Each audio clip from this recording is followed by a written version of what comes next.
ప్రజల సొమ్ముపై తనకు పేటెంట్ ఉన్నట్లు ఇష్టానుసారం ఖర్చు చేసి తాడేపల్లి ప్యాలెస్ నుంచి రాచరిక పాలన సాగించారు జగన్.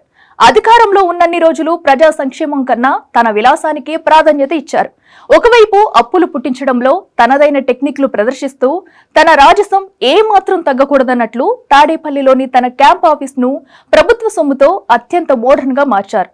అసలు ఋషికొండలో టూరిజం ఆదాయానికి గండుకొట్టి మళ్లీ అధికారంలోకి వస్తానన్న ఓవర్ కాన్ఫిడెన్స్ తో మరో మహల్ కట్టించారు. గద్దె దిగగానే ఆయన రాచరిక రాజకాలు ఒక్కొక్కటిగా వెలుగు చూస్తూ ప్రజలకు ఊహించని షాక్లిస్తున్నాయి.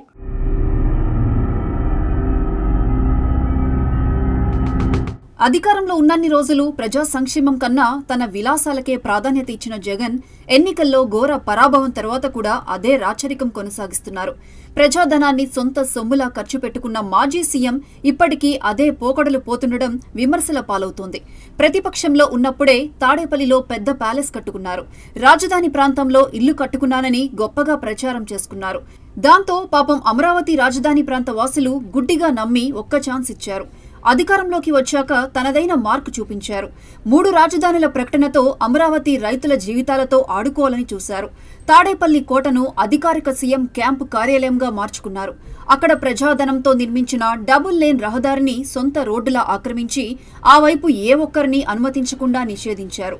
జగన్ ప్రభుత్వ హయాంలో దాదాపు 5 కోట్ల వ్యయంతో 1.5 కిలోమీటర్ల మేర రోడ్డు నిర్మాణం చేపట్టారు. ప్రకాశం బ్యారేజ్ నుంచి రేవేంద్రపాడు వరకు డబుల్ లేన్ రోడ్డు వేయాలని నిధులు మంజూరు చేస్తే వాటితో కేవలం తన ప్యాలెస్ దగ్గర మాత్రమే రోడ్డు నిర్మించారు.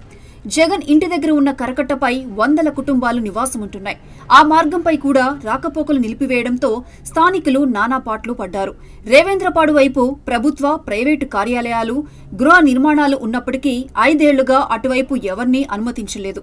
ఇక జగన్ క్యాంపు కార్యాలయంలో ప్రజాధనం వినియోగించి పెద్ద ఎత్తున నిర్మాణాలు చేపట్టారు. ఆ భవనం ప్రైవేటు కట్టడం అయినప్పటికీ భద్రత పేరుతో ఇంటి చుట్టూ ప్రహరీపై 20 అడుగుల ఎత్తులో ఐరన్ ఫెన్సింగ్, 1.13 కోట్ల రూపాయలు ఖర్చు చేసి సోలార్ ఫెన్సింగ్ ఏర్పాటు చేశారు. అదంతా ప్రభుత్వ సొమ్ముతోనే చేయించుకున్నారు.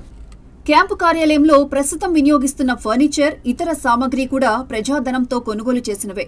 దాన్ని సీఎం క్యాంపు కార్యాలయంగా ప్రకటించిన తర్వాత హైదరాబాద్లోని సెక్రటేరియట్ నుంచి హెచ్ బ్లాక్ నుంచి యూపీఎస్ కంప్యూటర్లను అక్కడికి తరలించారు. ఆయన మాజీ ముఖ్యమంత్రిగా మారిన తర్వాత క్యాంపు కార్యాలయంలో రాజకీయ భేటీలు మాత్రమే నిర్వహిస్తున్నారు. దాన్ని ప్రస్తుతం వైసీపీ కేంద్ర కార్యాలయంగా మార్చుకున్నారు.